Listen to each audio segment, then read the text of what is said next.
El contenido proporcionado en este podcast tiene fines informativos y educativos únicamente. CAP Medical presenta.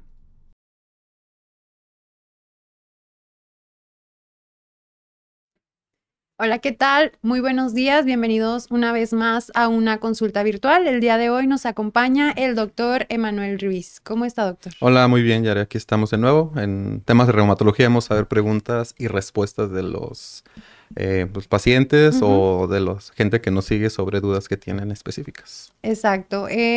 Para recordarles, así como dijo el doctor, lo pueden seguir en sus redes sociales como reumatología.emanuel, tanto en Facebook, Instagram, Spotify, TikTok, YouTube y LinkedIn, para que pues estén en línea con este tipo de actividades que podemos hacer y que donde el doctor nos va a estar respondiendo pues las preguntas en vivo. De igual manera, mi compañera nos estará apoyando poniendo las redes sociales y el lugar donde se encuentra su consultorio, al igual que los números de contacto.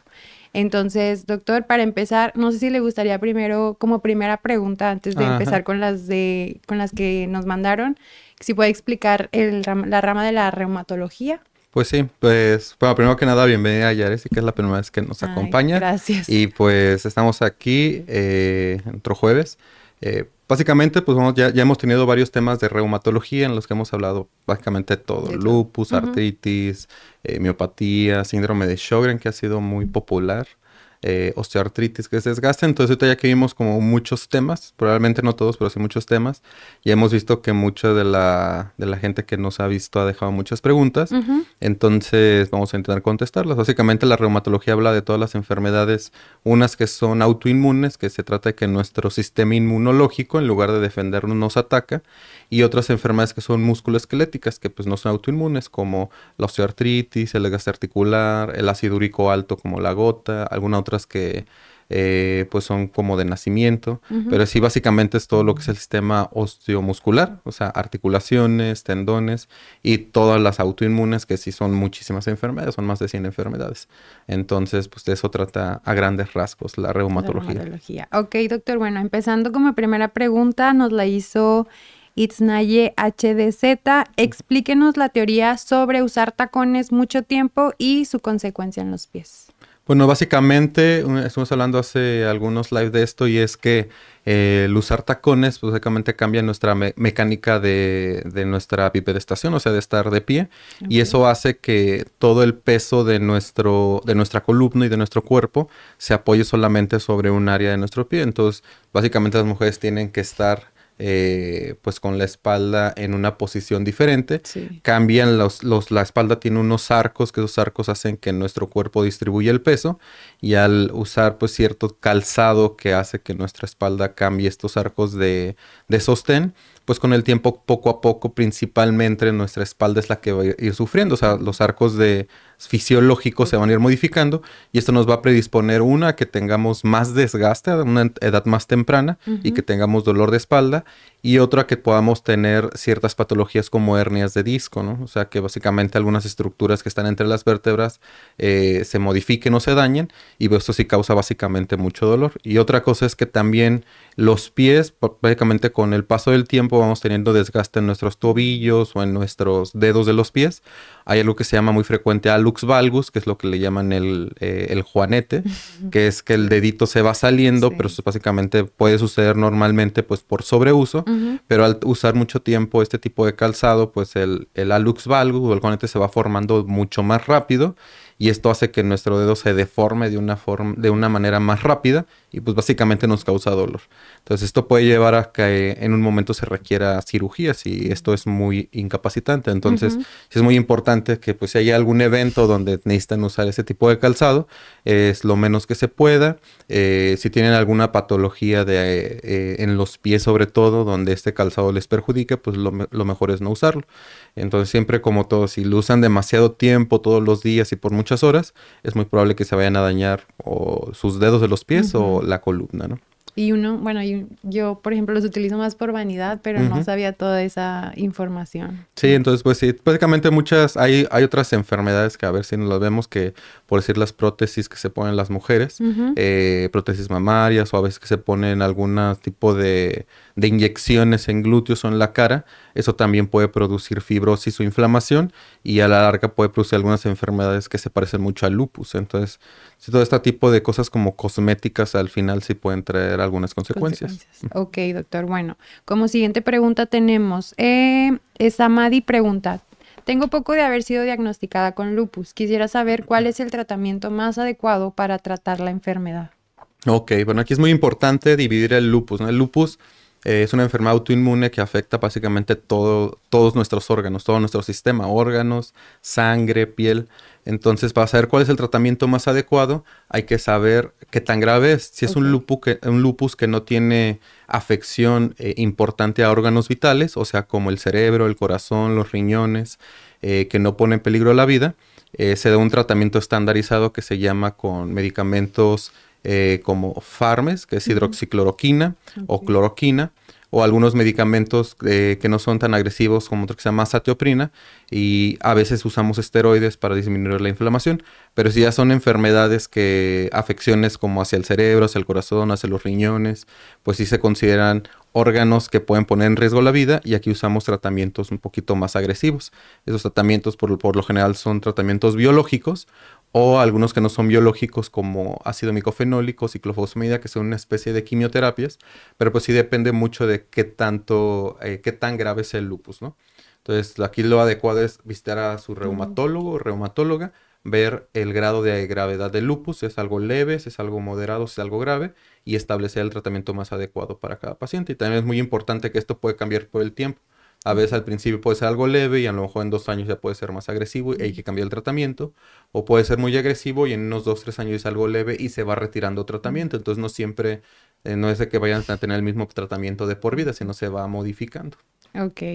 Galia pregunta, ¿qué puedo hacer para mejorar mi calidad de vida si tengo fibromialgia? Ok, aquí es muy importante la fibromialgia. Pues recordarles a los que nos ven, es una enfermedad que no es autoinmune, tampoco causa inflamación, pero es una enfermedad donde se produce dolor, básicamente en todo el cuerpo. Hay una sensación de aumento del dolor, pero antes solamente se tenían estos rubros del dolor. Actualmente ya se sabe que también algo muy importante es que causa mucha fatiga, que los pacientes no pueden dormir bien o tienen una muy mala calidad del sueño, y que tienen problemas de concentración, de memoria o dolores de cabeza muy frecuentes. Entonces algo muy importante es para los tratamientos médicos o farmacológicos, pues sí tienen que ir aquí con su médico. Para ver cuál es lo que más les conviene. Hay unos tratamientos antineuríticos, tratamientos para el dolor, u otros tratamientos que son como relajantes. Pero algo que pueden hacer los pacientes para mejorar su calidad de vida es algo que le llamamos terapia cognitivo-conductual, que básicamente es algunos tipos de fisioterapias o ejercicios que les favorecen mucho a mejorar su dolor, que mejoran su condición, y esto les permite tener una mejor calidad de vida. Y otra cosa es pues mejoría básicamente en hábitos tanto dietéticos como de calidad de sueño, o de pues básicamente muchas veces en su estilo de vida de diario, ¿no? Entonces lo que los pacientes pueden hacer es lo de la terapia cognitivo-conductual, es la dieta, dietas bajas en carbohidratos, grasas, y el ejercicio es muy importante. Y el ejercicio pues aquí sí depende de cada paciente. A veces es una fisioterapia un poquito más compleja, o a veces simplemente con tener una rutina de ejercicio. Pero pues es como que todo un conjunto, tanto el tratamiento médico como la fisioterapia, como la dieta, y esto sí es lo que puede llegar a mejorar su calidad de vida. Ok, doctor, la siguiente pregunta dice, Patti LD, ¿cuáles son las causas de tendinitis en adultos mayores? Ok, la tendinitis es básicamente, pues los tendones son unas estructuras que dan soporte a nuestras articulaciones para que se muevan o para que tengan cierto grado de movimiento, ¿no? Entonces la tendinitis muchas veces significa que el tendón que da soporte a la articulación se inflama, y al inflamarse, por decir una tendinitis del codo, movemos el codo, que es lo más frecuente, y nos duele. Duele al moverlo o duele al hacer algún esfuerzo. En adultos mayores las causas más frecuentes de tendinitis son por sobreuso algo que se llama osteoartritis, que esto hace que las articulaciones tengan cierto desgaste o modificación en la estructura y el tendón pues también tiene, digamos, más fricción o más, soporta más carga. Ok. Entonces es algo muy frecuente, la osteoartritis o el desgaste articular hace que haya más tendinitis. Y otra causa muy frecuente que muchas veces no se tiene en cuenta por algunos médicos es algo que se llaman enfermedades o artritis por cristales, que básicamente en pacientes mayores de 60 años tienden a acumular mucho calcio, fósforo, ciertas sustancias que deberían eliminarse del cuerpo y se acumulan en algunos lugares como las articulaciones o los músculos y esto causa dolor. El dolor puede ser desde un dolor leve o tipo calambres hasta un dolor incapacitante, una artritis verdadera que nos causa incapacidad. Entonces aquí sí es muy importante pues acudir a valoración para hacer a veces unas radiografías o ultrasonidos o revisar al paciente y ver si es solamente algún tipo de desgaste o algún golpe que se hayan dado o en adultos mayores que es mucho más frecuente que tengan este tipo de enfermedades que se llaman artropatías por cristales y ya de ahí dar un tratamiento adecuado. Ok, la siguiente pregunta dice Cris, mi madre fue diagnosticada con la gota. ¿Cómo le va a afectar en su vida diaria y qué tipo de precauciones debe tomar? Bueno, aquí sí es muy importante. El gota significa que hay inflamación de las articulaciones por elevación del ácido úrico. Ok. Entonces, muchas veces esta enfermedad se presenta porque nuestro cuerpo solito hace que no se elimine de forma adecuada el ácido úrico. O sea, hay algunas alteraciones a nivel renal de esto. Y la otra cosa es que, pues, al tener esas alteraciones en el riñón que no elimina de forma adecuada el ácido úrico, y nosotros comemos mucho ácido úrico en los alimentos, produce que se acumule y llega un punto donde ya la acumulación sobrepasa lo que el cuerpo puede eliminar y hace que se inflamen las articulaciones. Entonces, la primera pregunta es de cómo le va a afectar en su vida es si tiene ataques repetitivos de gota, que esto es que se inflamen sus articulaciones, va a tener dolor constante y va a tener cuadros similares a artritis. Entonces, ¿cómo se puede prevenir esto? Uno es que si ya se diagnosticó, debe tomar ciertos tratamientos que se llaman profilácticos. Esto es que evitan que se acumule el ácido úrico y que evitan que tenga cuadros de inflamación. Y otros medicamentos que hacen que el ácido úrico baje de la sangre. Esto también va a evitar que tenga cuadros repetitivos. ¿Y qué es lo que puede hacer ella para evitar que esto pase? Básicamente mucho es la dieta. La dieta se recomienda una dieta baja en ácido úrico o en uratos, que son las carnes rojas, es algo muy importante. Pero hay otros alimentos que también no se tienen considerados, como el alcohol. El alcohol también aumenta mucho el ácido úrico. Y algo que también los pacientes me dicen mucho en la consulta que no sabían es que los alimentos altos en fructosa, pues también como por un metabolismo y hepático, hacen que aumente el ácido úrico. Entonces todos los alimentos que son como ultraprocesados o todos los jugos que tienen mucha fructosa o todos los que ustedes vean que tienen fructosa básicamente, eso va a hacer que pues tengan ácido úrico elevado. Entonces es muy importante dieta baja en carnes rojas, dieta baja en alcohol o lo menos que se pueda de alcohol y evitar mucho los alimentos que ricos en fructosa o altos en fructosa. Ok, la siguiente pregunta. Juanita pregunta, ¿de qué manera pueden llegar a afectar las enfermedades reumáticas en la salud mental? Ok, esto es muy importante cuando estamos ahorita detrás de cámaras platicando de esto. Sí, sí, sí. Hay algunas enfermedades por sí solas que afectan al cerebro. Una de estas que ya platicamos en un live anterior es el lupus. El lupus produce un tipo de afección en el cerebro que se llama neurolupus. ¿Y qué significa esto? Pues puede presentar muchas cosas desde dolor de cabeza, entumecimiento de las manos, puede causar convulsiones, puede causar muchas cosas, pero una de estas es algo que se llama lupus neuropsiquiátrico, que básicamente por el lupus per se presentan como cuadros de depresión y de psicosis. Y esto puede llevar a los pacientes a que tengan alucinaciones o que tengan cierto tipo de psicosis como psiquiátrica y hasta intentos suicidas por actividad del lupus. Entonces, es muy importante saber si tienen una manifestación de una enfermedad como el lupus, dando tratamiento, pues esto se quita todo. Y muchas veces fuera de la enfermedad, muchos pacientes que tienen artritis, que tienen fibromialgia, que tienen algún otro tipo de enfermedad como vasculitis, como tienen que hacer muchos cambios en su vida, como cuidarse del sol, cambios en la dieta, que no pueden hacer ciertas actividades todo el tiempo, les afecta emocionalmente, o sea, tienden a hacer más depresión. Y esto pues se afecta mucho en su calidad emocional, su salud mental, porque pues sí tienen que tener un apoyo en su entorno familiar, en su entorno de amigos, y aparte pues ellos es muy recomendable que vayan a terapias con psicología o psiquiatría para que entiendan que esta enfermedad pues pueden llevar una calidad de vida normal, Ujú. pero con ciertos cuidados, pero definitivamente sí aumenta la tasa de depresión y ansiedad en los pacientes. Y algo muy importante que ya ha sido muy estudiado es que todos los pacientes que tienen más empoderamiento de su enfermedad, ¿qué significa esto? Que conocen su enfermedad bien, o sea, que saben cuáles son las cosas que les afectan, cuáles son los alimentos que les afectan, o cuáles son las actividades que los hacen mejorar, que dicen, no, pues yo hago tal ejercicio, o yo cuando leo, o yo cuando hago tales actividades, Ujú. mi enfermedad mejora. Estos pacientes que saben las cosas que les afectan y que les mejoran, tienen muchísimo mejor calidad de vida y tienen menos tasa de recaída. O sea, los mismos pacientes ya saben cuando están recayendo. Es algo muy importante que conozcan de su enfermedad y que sepan aplicarlo a su vida diaria. Es un tema muy interesante, doctor. Otra pregunta, Karina Ganche pregunta, ¿puedo quedar embarazada si acabo de ser diagnosticada con lupus? Pues mira, sí, en el lupus, prácticamente todas las enfermedades autoinmunes, los tratamientos que se dan, la mayoría de los tratamientos están contraindicados en el embarazo. Ok. Entonces, aquí sí depende de varias cosas. La primera cosa que debemos saber es si los medicamentos que está tomando están contraindicados en el embarazo. ¿Por qué? Porque muchos de los medicamentos de lupus y de muchas otras enfermedades autoinmunes causan abortos, causan malformaciones en el feto. Entonces, aquí es muy importante que si desea un embarazo, pues no tiene que comunicar a los reumatólogos o a su médico para tener, pues para estar en condiciones de que se pueda llevar este embarazo y darle medicamentos que no afecten al bebé, ¿no? O sea, que no Ok. causen malformación.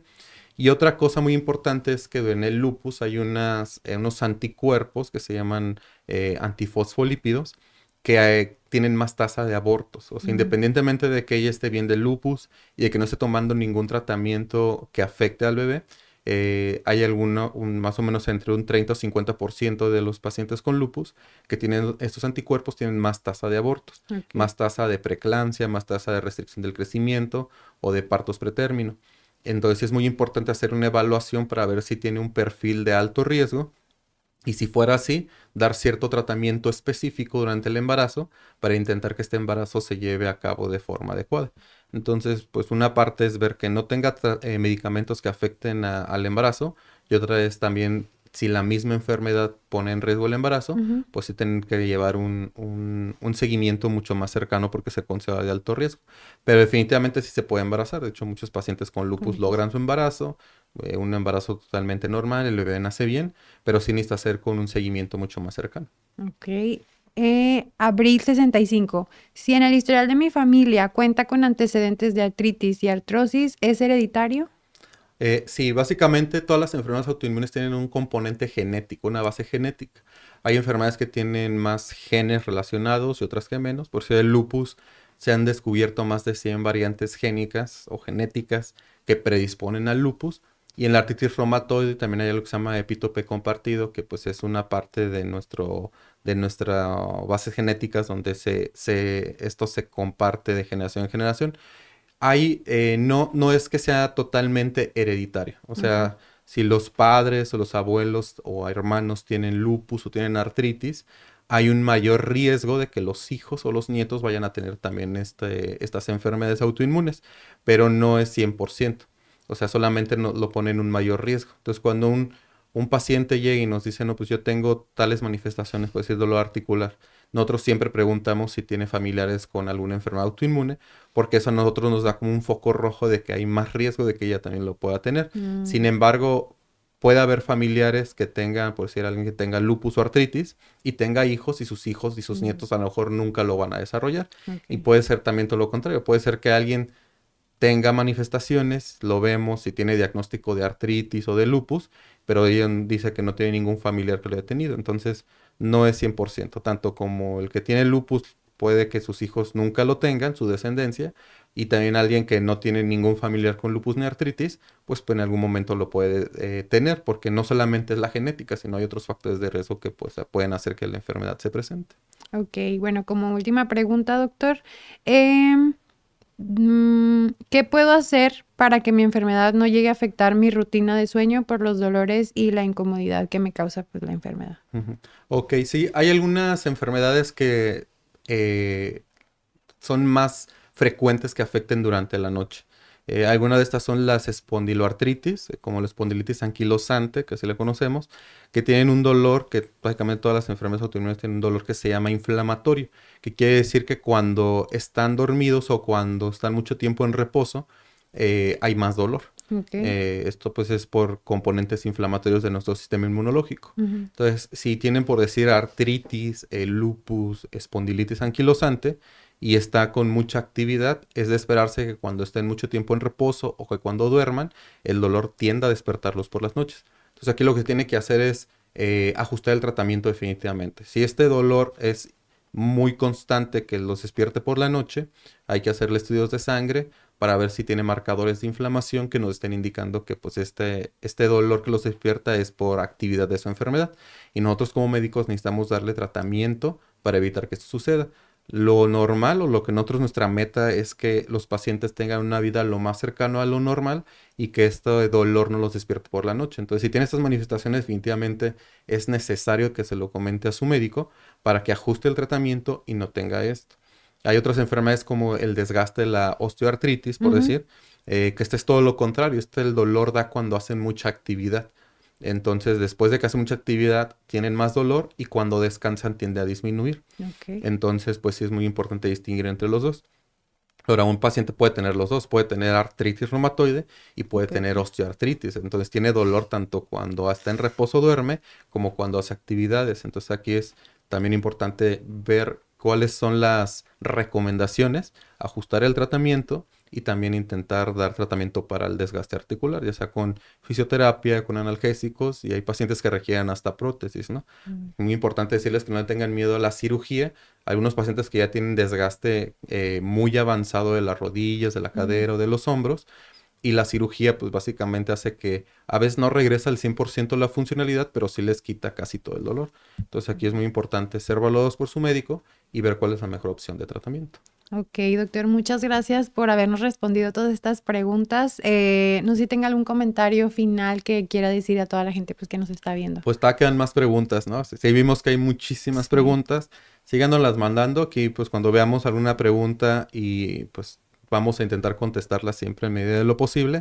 Pero lo más importante que les quiero decir es que todas estas dudas que se tienen, pues no tengan como pena en transmitirlas, ya sean aquí en espacios como estos espacios educativos o con su médico. Es muy importante que sus médicos estén enterados de todos sus síntomas, tanto de sueño, cansancio, salud emocional es muy importante porque puede ser por la misma enfermedad. Entonces, todos los síntomas que tengan siempre en consulta, hay que decírselos a su médico. Tenga la confianza de decirle a su doctor o su doctora cuáles son sus molestias y se tiene que dar tratamiento. Al final, siempre el objetivo de nosotros es que todos los pacientes tengan una calidad de vida al 100% como si no tuvieran ninguna enfermedad. Entonces hay que tener esa confianza de transmitirnos todas sus dudas. Sí, ya escucharon como dijo el doctor, para que estén al pendiente de las redes, igual podemos hacer un preguntas y respuestas parte 2. Sí, y parte 3. Sí, 4. Para pues que el doctor pueda resolver todas sus dudas. Igual les recuerdo que pueden encontrar lo pueden encontrar como reumatología.emanuel en todas las redes sociales, Facebook, Instagram, TikTok, YouTube, Spotify y LinkedIn. Y antes de finalizar, recuerden que esto fue una colaboración con CAP Medical, su clínica de corta estancia, en donde vemos especialidades como reumatología, hematología, neurología y oncología. Muchas gracias por vernos. Nos vemos el próximo jueves con un nuevo live. Hasta luego. Bye.